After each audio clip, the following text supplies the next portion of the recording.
where this takes us. We got going, and before the next thing we knew, we had a group that we had put together. There was about 12 or 13 of us that wanted to get together, and we did it. And so in 2006, GAA started meeting biannually, so we had in the spring and in the fall.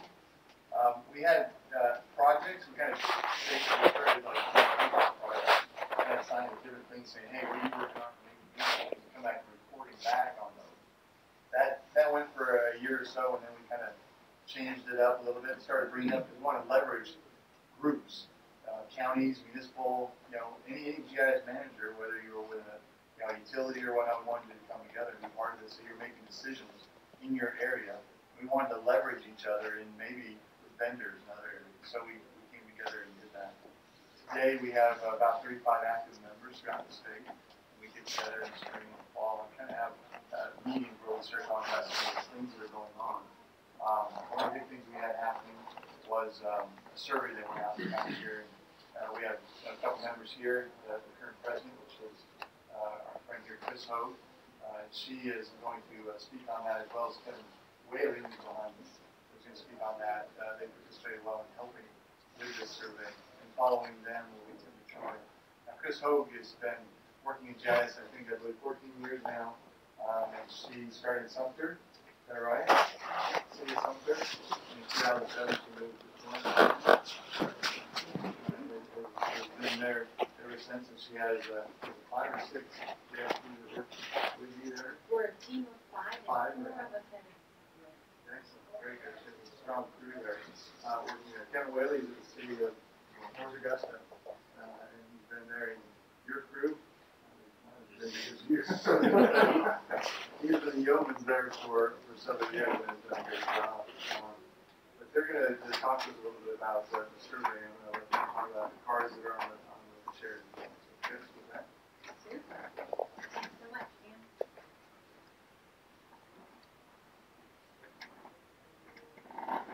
Welcome. Thank you for taking the time to join our Birds of a Feather session.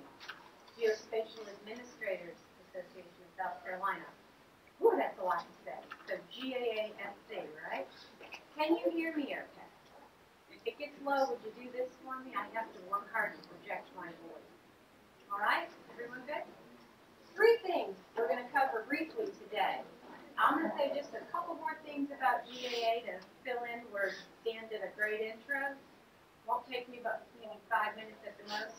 We're going to talk about this survey. Well, I know everyone's excited to see the web survey results. We're going to transition out of that and talk about parcel survey. Each of those should take about 20 minutes or so. I would appreciate the opportunity to hear what's going on in your situation or to elaborate on questions as we go.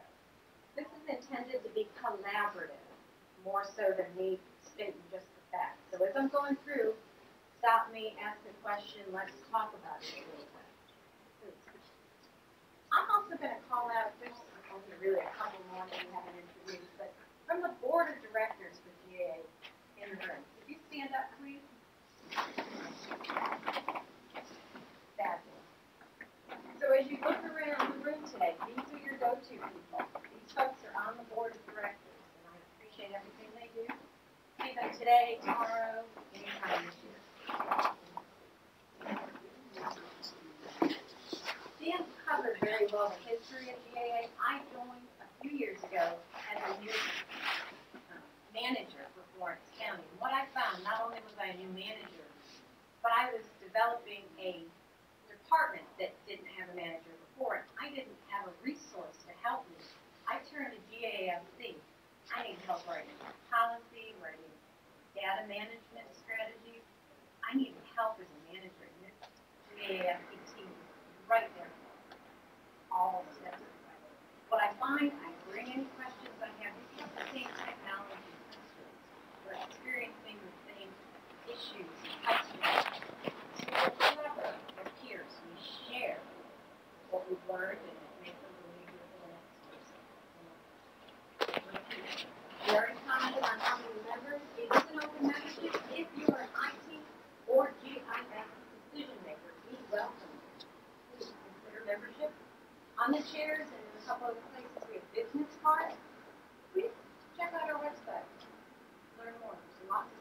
I'm not going to fill up the time because I really want to get to the survey. So before I transition to the survey, any questions or anything from the board to elaborate? All right, let's get going.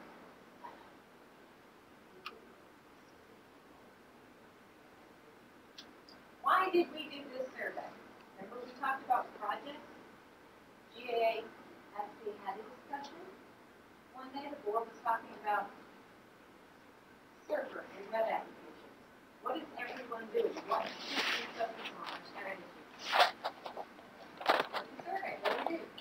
The general feeling of being stuck, just unsure in our discussion. Surely the thoughts and concerns for those board members are not over. What is everyone else doing? ArcGIS server, ArcGIS online, etc. Just to let you know, we have about 4 intro slides that I'm going to cover just by reading the content, and then we're going to get through the results. Just want to make sure we do groundwork done. Let's develop a survey, see what others are currently using, and what your future plans may hold. The focus for our survey is to cover current and future, and our results are broken now, half-half. Applications originally began. Okay, so first we surveyed the membership. We realized this was good. We were on it from the thing. Let's go out farther. Expanded to all local governments in South Carolina, all the decision makers, party decision makers. Questions included: what current applications are in place? What platform, API delivery method are you using? ArcGIS Online. If you're using it, we have some additional questions. Who and how are organizations using it? Consuming credits, user accounts, meeting your needs. Specific applications, targeted audiences, or one-stop shop all in one. How do you do it? Are others unsure of the path to take? We're smart group people, and we have questions. Maybe you have questions too. What are your future plans? What do you think? The background. Need to target individual organizational decision makers. I mentioned that. We got the list. Thank you, Tim Detroit. Check out this website. It's a great resource. Lists include cities, council governments, and council reverse order. Total of 105 contacts, 98 of them had email. Use GASC website to host the survey with Lime survey, which is free open source. Thank you. Survey had a total of 19 questions and a few conditional questions for further follow-up. Any questions, comments? Results. The survey was emailed to 98 contacts identified in that list. They were open for about a month. 41% response, which is pretty good for a month. Plan to use the results to determine any trends that may help others in this period. Provide ideas for future discussions for GASC, SCARF, and ESRI. See anyone from ESRI in the room? Well, okay, speak freely. Current status. I mentioned you wrote current status in the future. This is what is the current environment, how you understand. Does your organization currently have one or more web mapping applications? Strong majority said yes. Okay, we're all in this. What kind do you get? Strong majority again, public and internal facing web. How many do you have? This was surprising a little. Fewer than 5.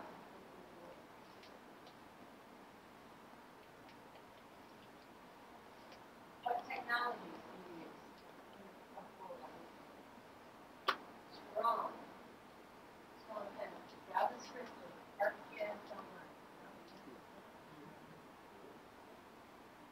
16 is I think that was interesting because there was with Flex, JavaScript, or the Silverlight a couple of years ago, like what vendors should use and what software should have them use or developing it in-house. And it's interesting to me because they were sort of like battling to see who's going to come out. It's eventually that JavaScript, I look at it, in my opinion, a lot of technology catching the bus. You see something come that looks like a nice bus, like, I'm not going to get on that bus. So Silverlight bus came, you get on that bus, so that thing takes off. And it's just interesting this type of thing to bring out that sort of discussion. Something seems really neat, but there's two choices, and you wait it out, and one or two of them. It almost seems to me to be quite on weeks sometimes. That this is the way it's when you invest so much time and energy and resources into development in them, that you need to struggle with it. And in Florence County, we had majority flat in the transition of rural more jobs. Those of you who use it, how do you acquire RTF from market? This is interesting. So top one was enterprise licenses, that's great. Looks like that's a big player. RTF online subscription, that's when you went out and paid for it on your own. You just have it automatically. And then at the bottom, that's what comes in your business.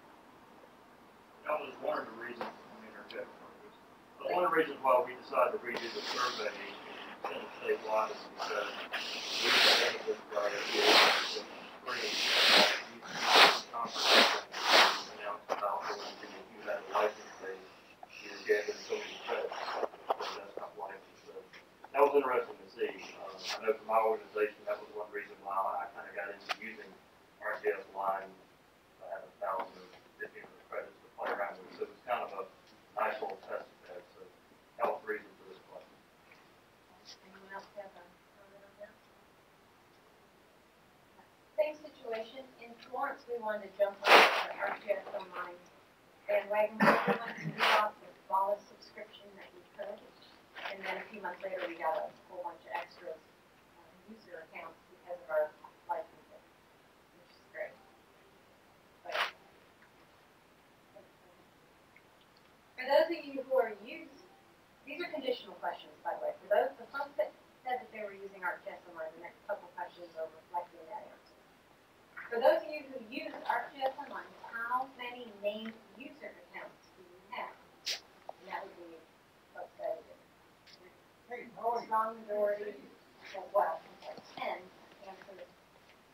Those using how many named user accounts? So greater than 10.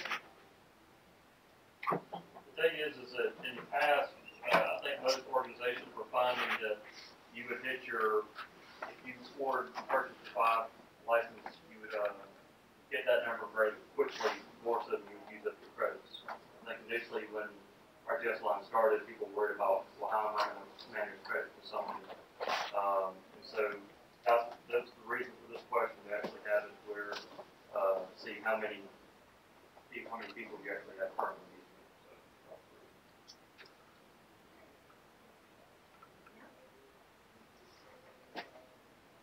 For those of you who use ArcGIS Online, are the included credits enough?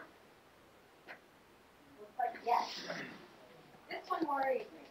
I mentioned earlier that we bought this up in Florence County. We bought this small subscription and we got started. But the credits were mysterious to me, and it felt like a new data plan on my phone, and I didn't know that first month's bill was going to look like it. Here, turn them on for a while and go get it.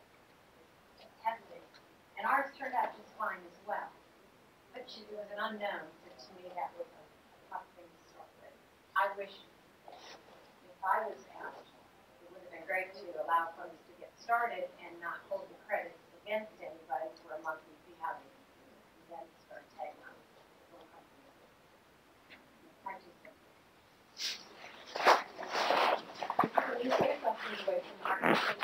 What prevents you from using RTS Online to its potential, if anything? Do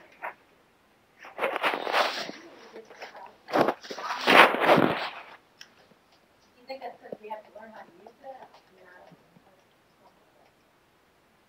Who created your app?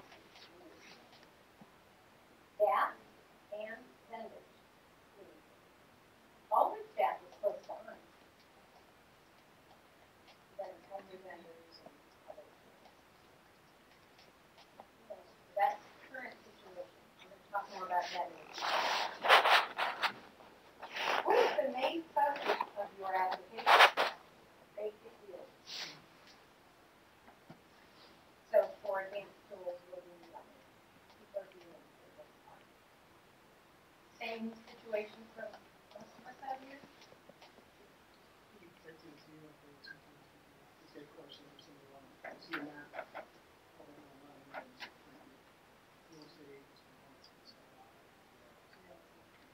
Okay, can we get basic querying, basic searches, all of that?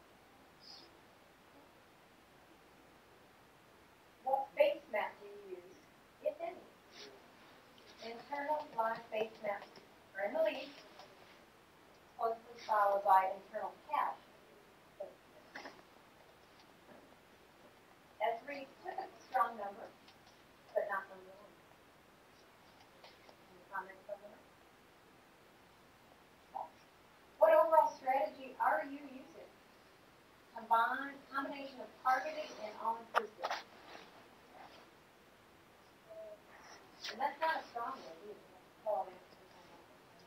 So you're going to have some sites that are specific for you.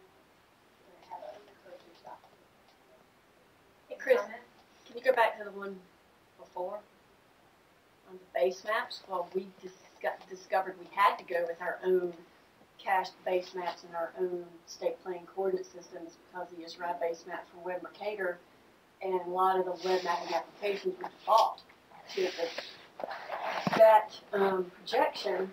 And if you did, our engineers tried to do a scaled map with that Web Mercator projection, it could be as much as 30% off.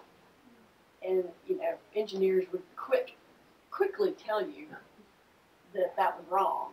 So we had to go and cache, we had to use something that was state plane to the base.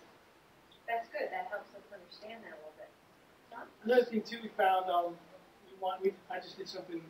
We did something on JavaScript for our planning people. We used the base like a Bing map. But it's good to know you cannot zoom in too tight on a Bing map. And so they're like, we don't want to use this. And that was, I didn't catch on to that because when I was testing it, I was just zoom in. They're like, we need to zoom in on our product. So we reverted back to a little econometry. But that's one thing. It does solve a really nice, easy problem of it's cache, it's fast, and it's probably good for the public. But if you have people that really want to zoom in, you have engineers that really want to get down and dirty, you're not going to zoom in. So internal. Okay, is that it? Thanks, Tommy. And we will just finish that one. There wasn't any comments on that one. This was pretty straightforward for me. You use a legend in your web mapping application. Looks like most do. That's public. Appreciate that. Who is your target audience? The public.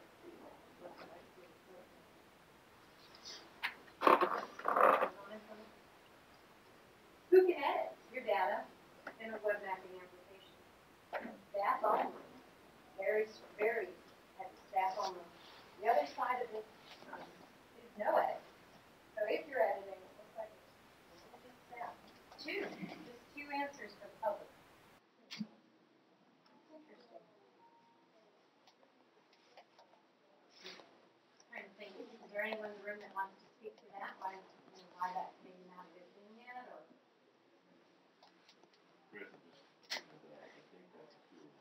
A two or no answer?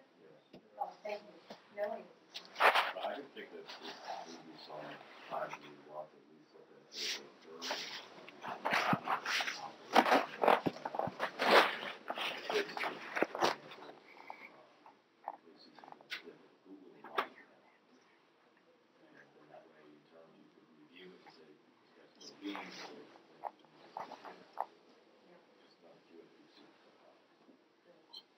It might have to do with authoritative data versus cloud sourcing as well. Who's going to check that, go behind that information that the public changed to make sure it's correct?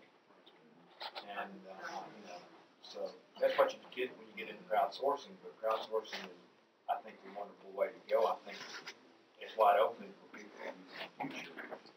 It's just how are you going to manage that?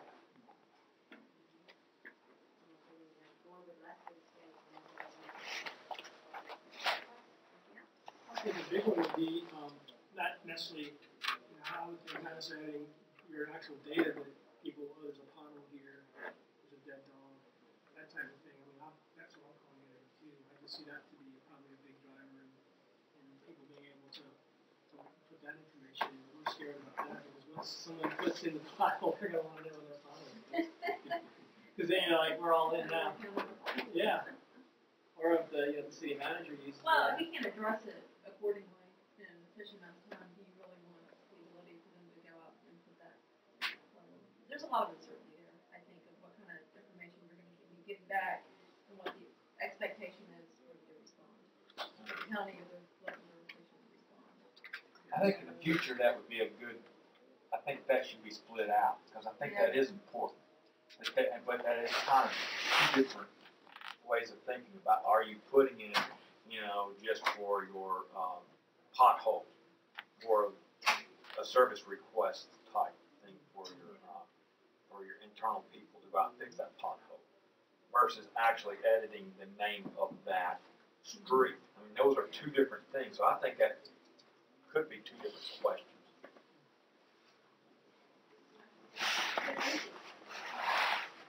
If you allow edits, where do you store that data during editing? ArcGIS Online, in-house. Majority are in-house. We that keep that good. Any thoughts on that? You have every enterprise license agreement.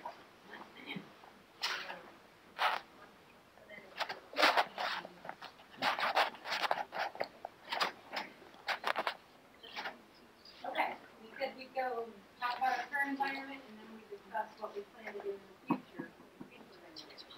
We're transitioning over that. Before we close the current environment, any last comments or thoughts? We painted a good picture about how we're doing business. Let's talk about where we want to go. Do you plan to add new web mapping apps for the next 2 years? Yes, I see that. If so, will you build them?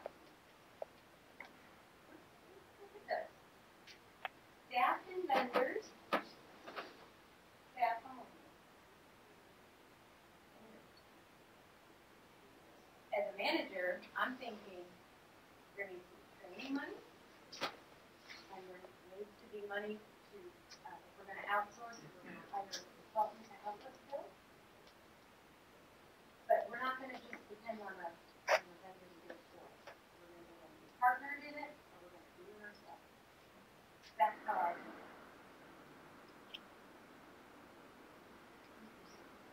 I think of it too as the cost of what a server license would be if you're running multiple applications and you need to deploy across multiple servers.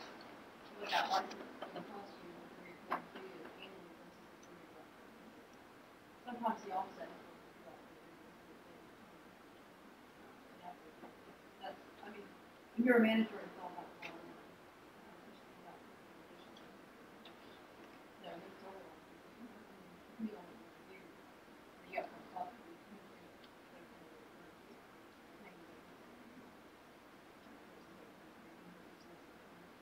And what your staff is doing. Right. So that's a really big factor. Attention. And a lot of it too is going, instead of going to developing an application, maybe more configuring an application. Because you might want a vendor to help you, so you don't just go ArcGIS Online and you have something that's really tailored to your needs. And you want to have, when somebody wants a slight flavor of that, well, you don't have to go and have people in your staff build it and go out. You want the vendor to build it in such a way that you have the configuration. And you can just change out this service, I want this layer on here. Just change even the color. There's some comments from some other Esri folks. One of the folks is a really good programmer who's kind of lamented with this. They want us to do configuration. They don't want me to develop anymore. I'm not saying it's across the board. He just noticing that that's sort of the thing. And that's sort of the way to train. And for your staff too, they don't have to think they have to be super sharp Java programmers. They obviously will help. Applications and IIS. Might be just these duplicating the website, renaming it, and changing some configurations so that you can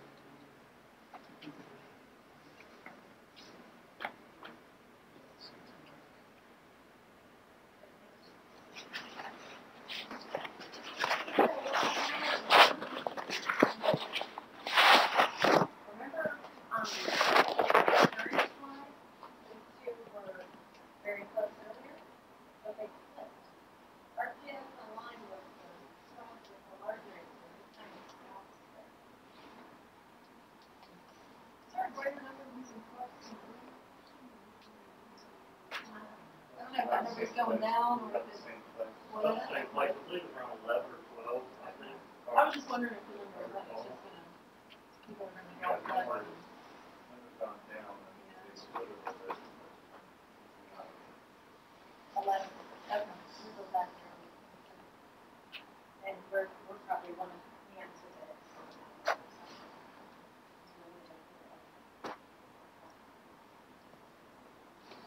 If you're going to, how will you decide? 777, enterprise license, give us a certificate of Also, with that particular question, it was not it was a multiple choice. It wasn't just one answer only, so you could select more than one. So the common reasons why it counts. Obviously, if you got a desktop license, you get subscription.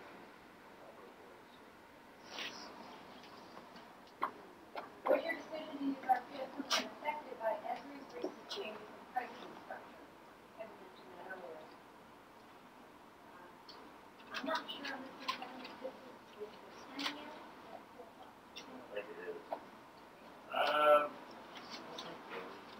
So the answer is no. Strong ability to use it. You're not waiting for Esri.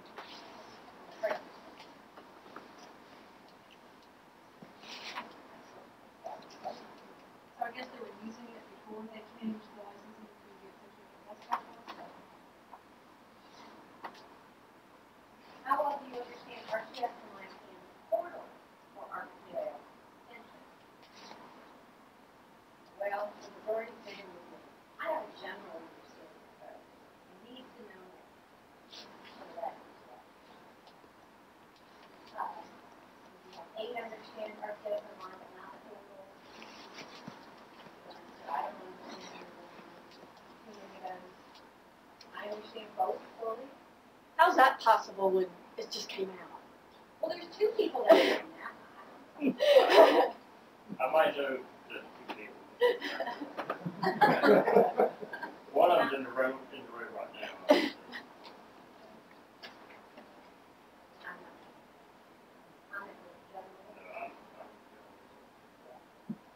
But learn more and know much more about our kids and learn them too. But our majority of it. How many apps will you be adding in the next 2 years? Like the winner is at least one targeted and one all-inclusive app. Apps are cheap. You're gonna be busy. Y'all trained and ready for that? Will you allow data editing on your new webmaster app?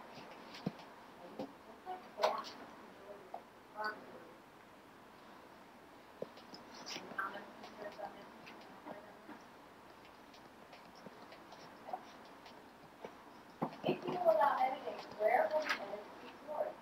In-house. What we're doing. Then you don't worry about the print. I think it's important, and I've highlighted the little fuzzy things from their perspective. On the actual program, pretty tough. I have trouble with that. You want to read off those? Sure. The first row is of the 40 responses, how many have current web maps applications? That number to the left is 32, so 80%.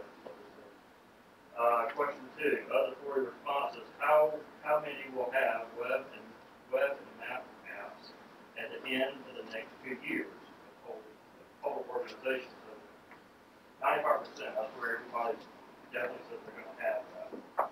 Question 3, of the 40 responses, how many will have web maps in the future and do not have them now? So that was an interesting number just to kind of see that I think the transition, I think most people recognize the future going towards web. So that's kind of where that's going from. Question 4, of the 32 with current web maps and apps, how many use RCS Online? So we're about half, just over half. Question 5, of the 31 who plan to add web maps and apps in the future, how many would use RCS Online? That was still showing about 60, but here again, I think you're kind of seeing more people use taking advantage of the Gaasc script in that regard. Question 6, of the 18 who will use RTS Line for future web apps and apps, how many do not use it now? So this is what we wanted to find out was if you not use it now, how many people are going to be using it for the future? And that was only 3, so 70% will be new RTS Line users.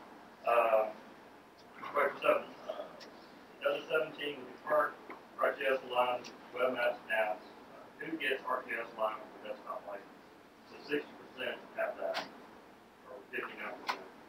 Question 8. Of the 17 with current RTS Line maps and apps, who gets RTS Line for subscription?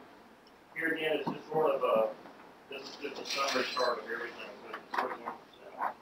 Question 9. Of the 17 with current RTS Line maps and apps, who gets RTS Line from ALA was 4.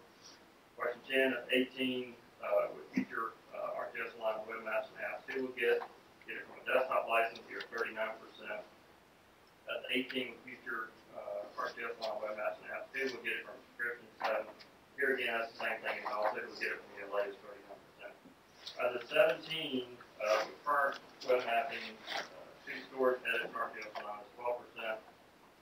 Of the 23 with future web map, web editing, Google storage edit RTS Line is only about 26%. And the last one, of the 17 with current RTS Line web maps and apps, how many are going to add more web maps and not use RTS Line? So 18%.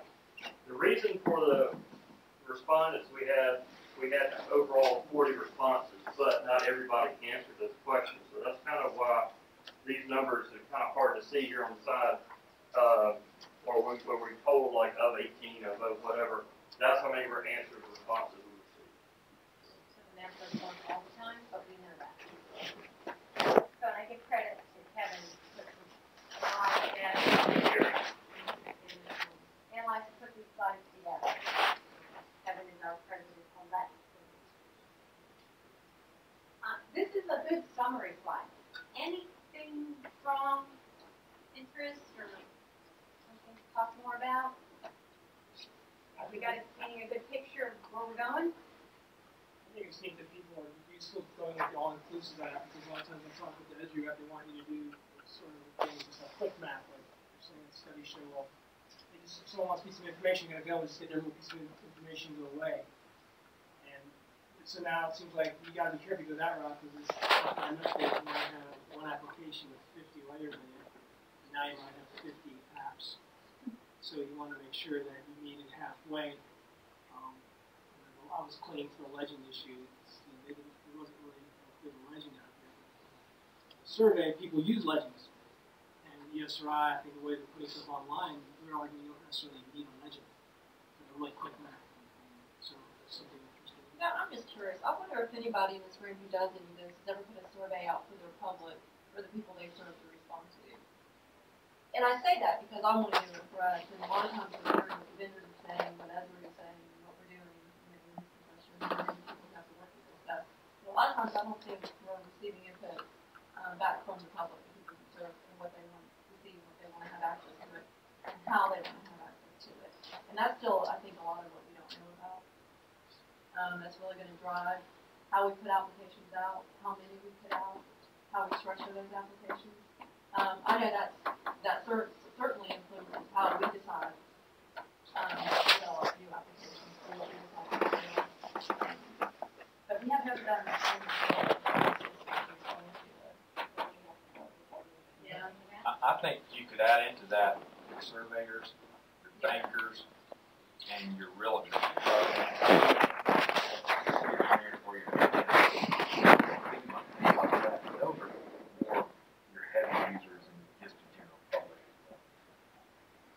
Just speaking as a private citizen.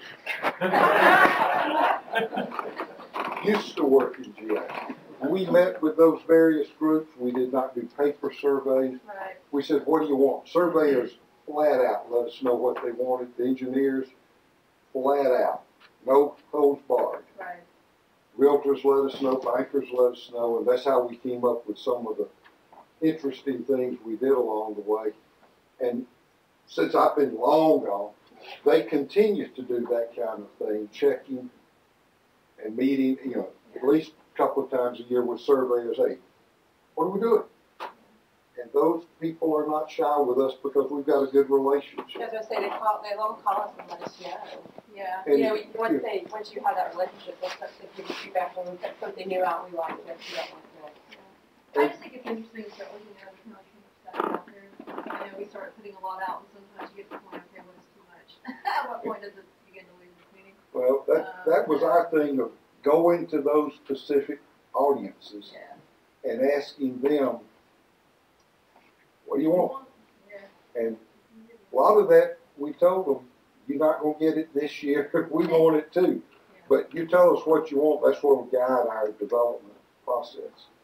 That was a hint from Jack McGuire, who recently, for one of the answers to the question, Jack McGuire. I'm guessing. In my environment, and it fits what you're saying, but we have web training classes for special interest groups in Florence, so I might invite in the survey. So, come to the library at this time and we're going to show you how to use this site. So while we're there, we show them what we have, but we ask them what they need, what tools to do their business. And once you start getting your folks to buy into that, then you can also make them your beta testers in the public. We're going to put this out there, but we want you to have the inside links for a month to start playing with it. And then you get some free feedback because the beta testers in-house aren't seeing the same thing the public side is doing. So we need those outside tests. That's worked for us. Now, I don't by any means have all our groups in Florence trained, but for the ones that we got trained. We're the ones that are just calling on them. Oh, yeah. Why don't you call them and show everybody? That works. All right, that's 5. Questions that should have been put on the survey. What type of local government organization do you represent? County, city, utility, or COP? We should have asked that. And we should have had HTML5 on there. There was a writing for that. Any final comments?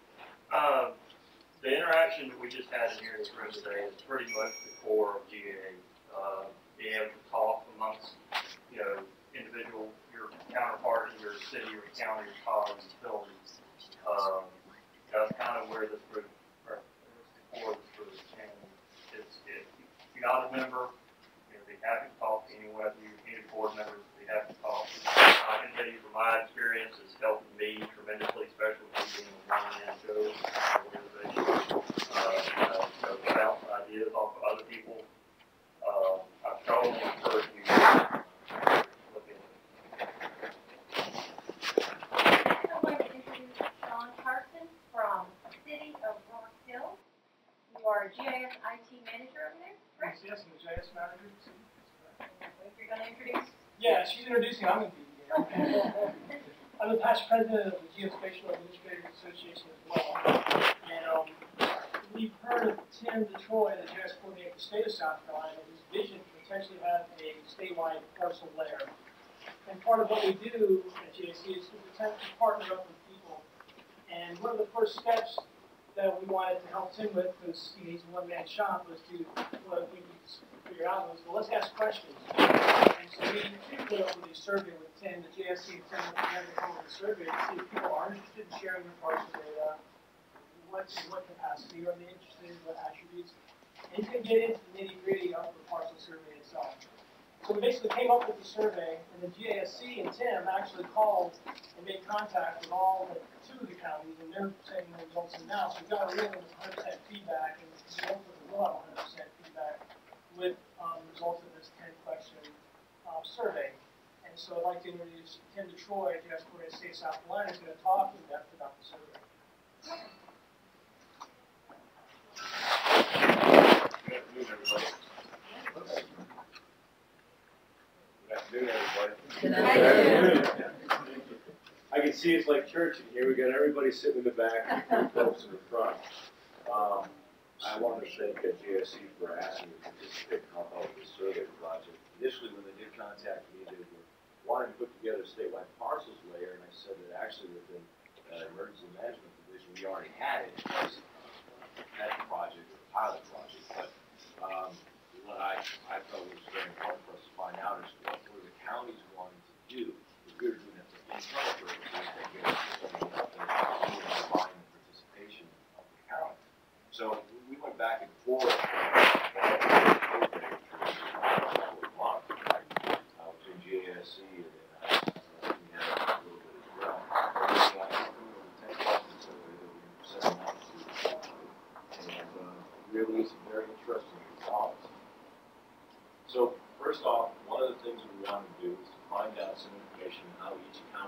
percentage of the parcel data. So we asked a few questions about that, as well as how often they update their ownership. In prior conversations that I've had with the counties in the past, it seemed to vary greatly as to how often they would refresh the CAMA or the ownership information. So we wanted to capture that through. And we also wanted to find out if we could use it in statewide parcels, and then that would guide our process moving forward. So, looking at who's involved in this process, already mentioned JSC. I helped out from the perspective of the State Coordination Council for state agencies, and then of course the county GIS coordinators and the assessors. So, in our study, we had one response from each county. So we weren't sending it out to multiple people throughout the county. We sent it to a key contact and said, if it's not you, please make sure the right person gets it. Now, we did get excellent participation. We had 44 out of 46 counties, and we had 24 beginning last week. And then by the end of the week, we had 44. So we only have 2 that didn't respond, and we're really hoping that we can get those responses in.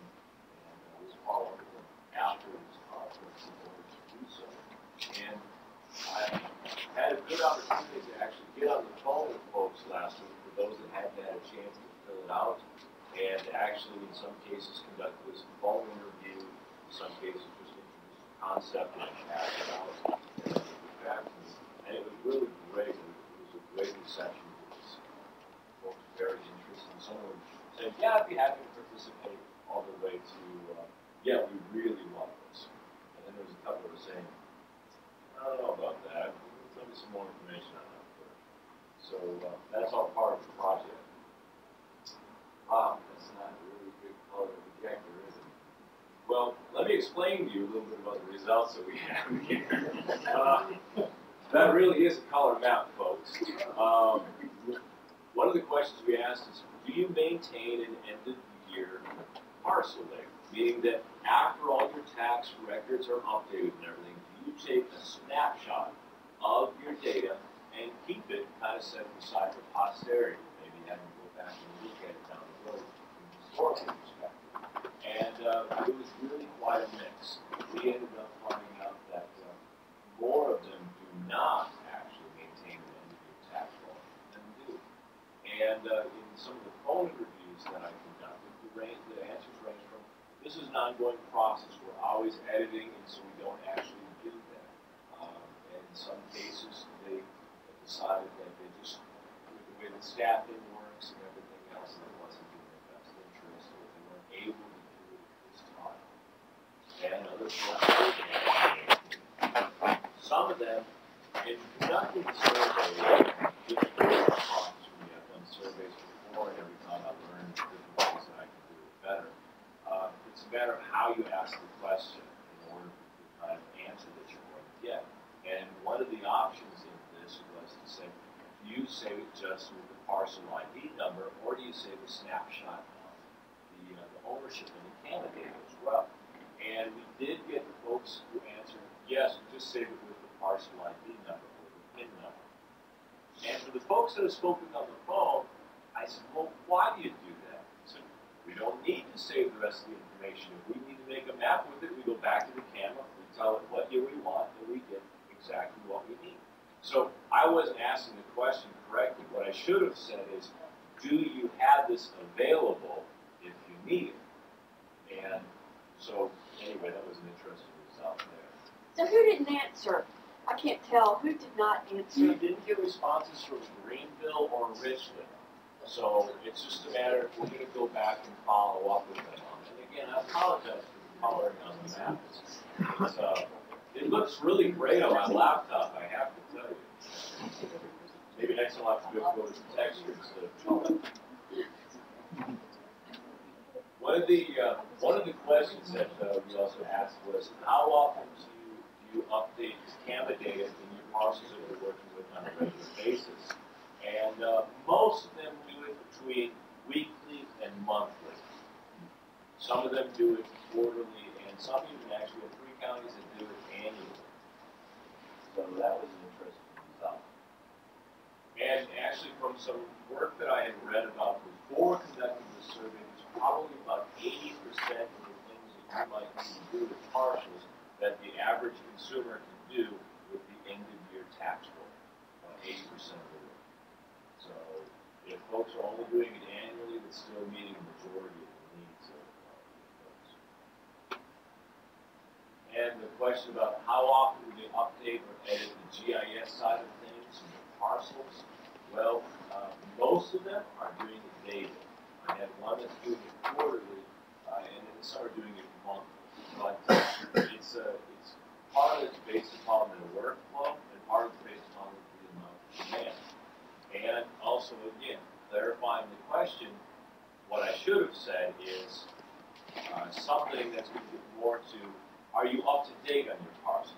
Because, for example, if there's a county and they don't have any splits for 2 weeks, do they answer daily, or do they answer weekly or monthly? Just things that come out while you're actually working on it. Tim, can you go back to that one for a second? Sure. Maybe also, if you're asking an assessor that's still maintaining their bylaw, you ask them, how do you maintain your parcel? They're going to say that. I know 2 counties up there, I see them right now, they don't do it monthly, they do it annually, because they do it quarterly. And yet they got it monthly. Okay. So, you know, you got to be careful still with some of the assessors if you're specifically talking to an assessor, because they will tell you they're doing it daily, and they are, but it's on the map. Okay? That's good to know. It all comes out with how you ask the survey question, but I do know that it's a question. Yeah. And I'd like to appreciate your question about how far are they in the backlog. Because they might be doing it daily, but they might have been doing 6 months of his work. And actually, you bring up a very good point. I do have one county right now that is working on updating their parcels. And so they answered the one question, how they're updating the parcels, and didn't answer any of the rest of it because they don't have any games for it right now. They don't have any history or record. Talking about the data sharing aspect, I asked a couple of questions about sharing on a government-to-government basis, and I asked how many share it with local government. Again, how should you ask a survey question? I should have said, are you willing to share it with local government? Meaning to the kind of, not how many of you do. Although almost all of them said yes, except for 2 or 3. So if I go back to them and say, would you be willing to, chances are they're going to say yes.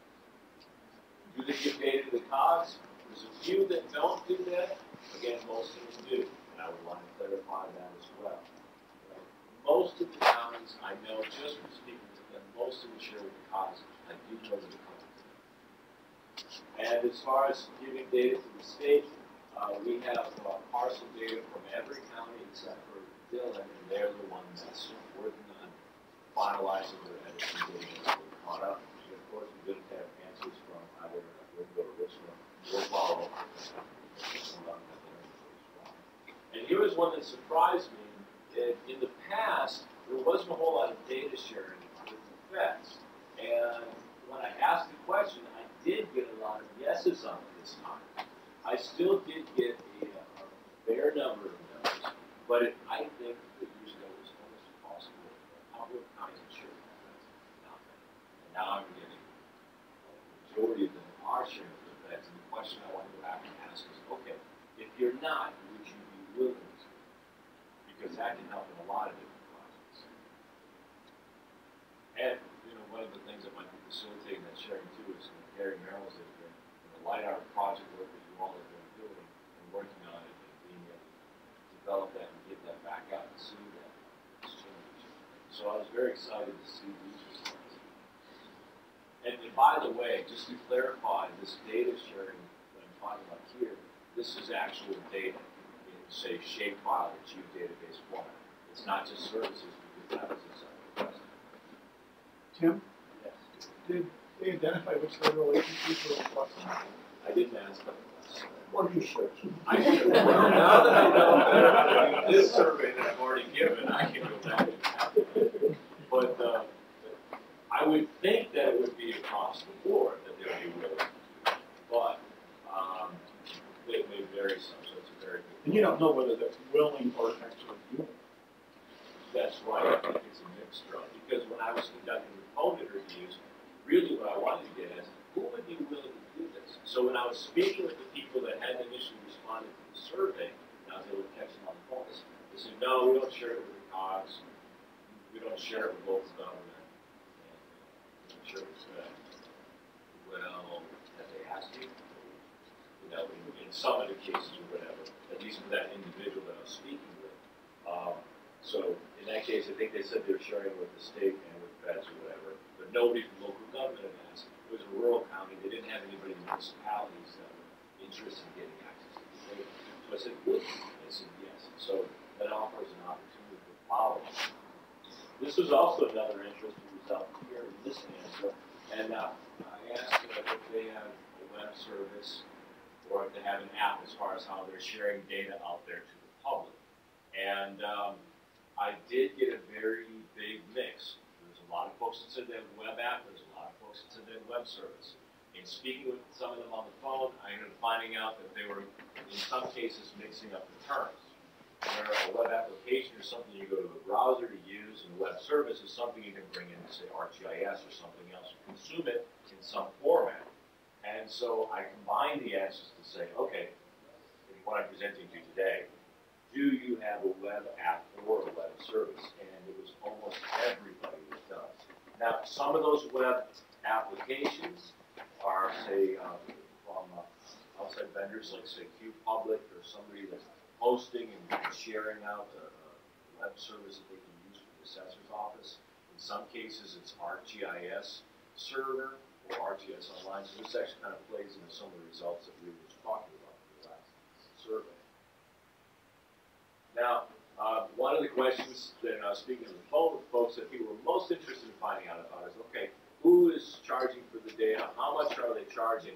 And this is very confusing because in getting the results, I believe that some of the results that are received were, although I asked just for parcels, they gave me answers for the whole data set. And in some of the answers that I did receive, they said, well, it depends if it's a not-profit organization, not-for-profit organization, or if they're not looking to make a profit on it, maybe an engineering company, but they're just using it for internal use, we charge this amount. But if they're looking to make money on this and use it as part of the subscription service, this is the other amount. So the answers really vary by county as to what they were given. But just to kind of summarize the overall is that the highest amount that anybody charged was $2,000. And I didn't have a chance to get back with Anderson to find out if that's for all their data or if that was just for the parcels. But I did verify with Kershaw that they charge $2,000 just for the parcels. We also have 4 or 5 counties that have their data that they give the parcels away for free. And other ones are trying to do this, are in process on this, and don't really want to actually put that out there publicly yet. It's not kind of approved. So you get to the heart of the answer for this is that those that are interested in statewide parcels, pretty much aside from Dillon, Richland, and Greenville, we've got not able to work with Dillon yet because we're still updating this stuff. Richland and Greenville we didn't get a response on. But other than that, everybody has shown an interest in it. Some of them said yes, but tell me more before I'm going to we only have 5 now. So everybody has interest on it. And some of those that said no may be interested when we provide a more solid plan on what we would like to do. So I gave several options on how they could participate. I actually gave 4 options on how they could participate. To participate by giving us polygons with only the parcel ID number, and we ended up getting, well, actually, to tell you a little bit more about that, I asked if they wanted to include, say, some of the ownership attribute information, and typically people would answer just one or the other. And so I jumped to the conclusion that if you would be willing to share your ownership valuation information, you'd also be willing to participate with just the parcel ID, with the lesser amount of information, or maximize participation. So this map shows all of those that we could make with only parcel ID number, and we have 4 counties that we don't have a response on, and then we've got 4 that said no, 5 that said no. So other than that, everybody else is interested in doing it. Parcels with camera data, a lesser number of folks felt comfortable with doing that, and that could be for various reasons. In some cases, they said because they sell the data in-house and they felt that the camera data was where the most money was. Other people just wanted to have folks directed to their county in order to be able to see that on their side, etc. So we still have a fair amount of participation here at this level, interested participation. But the bottom line is, with most folks, they said, yes, we're interested, but we want to know a little bit more information on this. So we're definitely open to this, and some are incredibly enthusiastic. So in looking at what we learned in this, we actually have a lot of data sharing or willingness to share data in South Carolina through various levels of government. And all but 2 counties that participated either currently have or will have some sort of web application or service. And the sale price of the parcel data varies tremendously, and from $3,000 to $2,000. And most of these counties some sort of statewide parcel service or application. So, talking about what we're going to be doing moving forward, Sean is going to help me by using ArcGIS Online in order to push out the survey results back to the people who responded.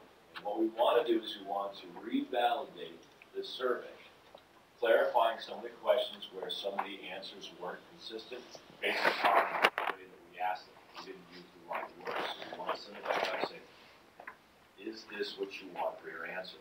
After that, we want to have an ArcGIS Online map service showing the responses for the state that we can share out with the member.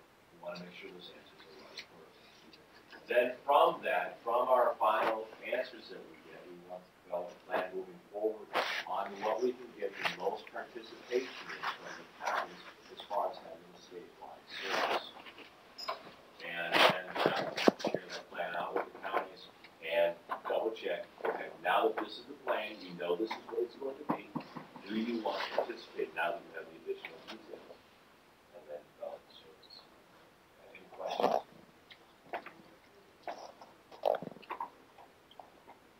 Kim, it's great that you're doing this, but at the one level, you already have parcel data from almost all the counties within the South Carolina GIS office.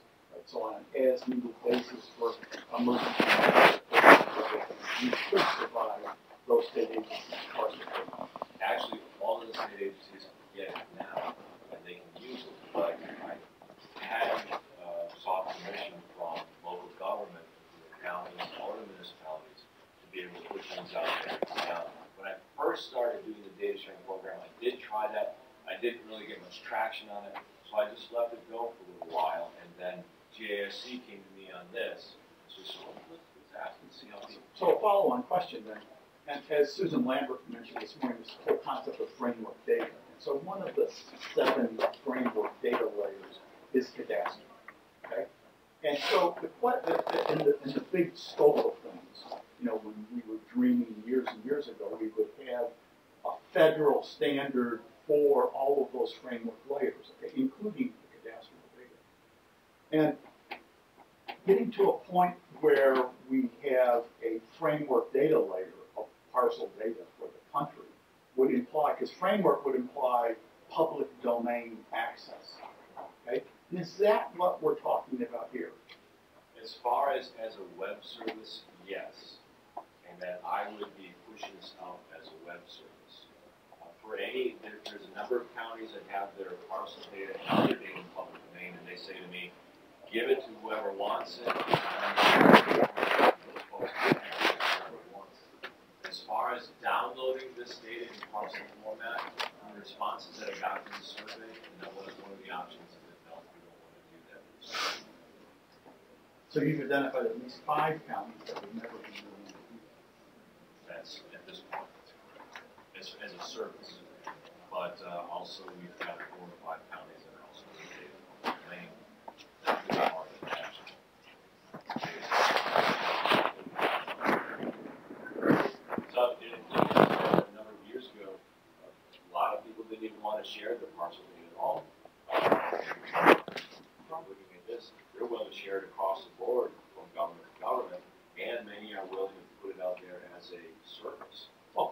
fundamentally, with Dylan's the only one that's still capturing digital parcel data. I mean, go back 5 or 6 years ago. Right. Lots of Like 5 or 6 weren't even years, maintaining a we parcel had, data. we had probably about 8 different counties that did not have parcels 5 or 6 years ago, maybe even more than that. And now we've got Wheeling that is doing the final edits and updates. We've got Marlboro County, which is sharing their data with us at the state, but they are still building theirs.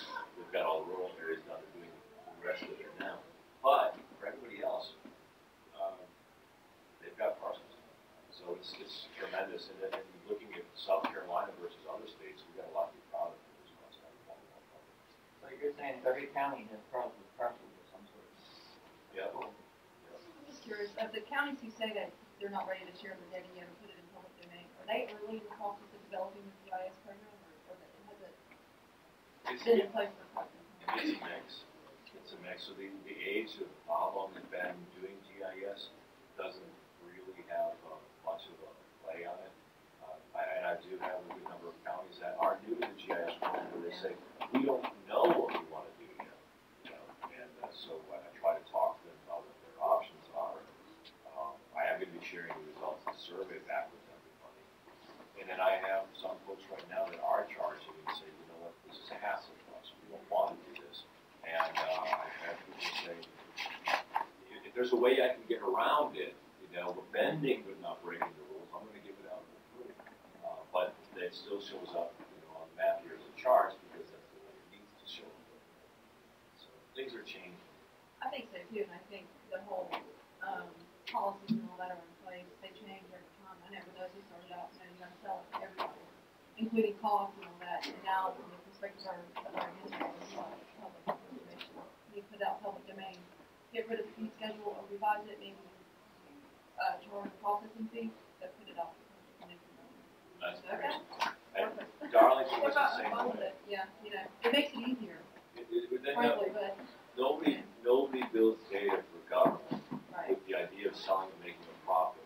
It's done to business purposes to help answer questions and track other data that you have. Darlington County was the same way, and their administrator came in and said, nope, give it away for free. It's going to help public safety, law enforcement. It's going to update economic development, things like that. There's a question about. Oh, I was just going to mention this.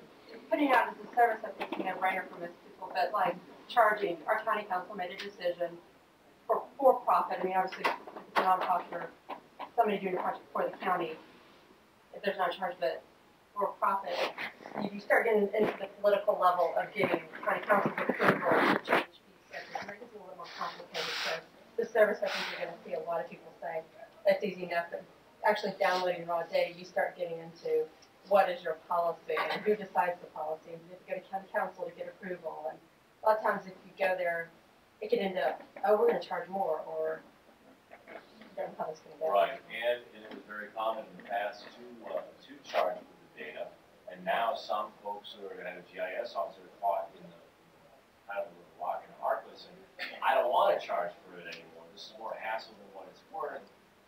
But if I go to county council, it takes me forever to teach them and educate them, and I may never convince them that we ought to be putting it out there just simply because you say, hey, you get some money for this now. We're not going to stop bringing that revenue. So, I know that oh gosh, I was 5 minutes ago. I apologize. I'm going to stick around and talk to anybody who wants to talk to me about the survey or anything else, but I want to let everybody else know who wants to go. Thank you so much for your time. Please come up and talk to any of the members up here that presented. Thank you. Have a great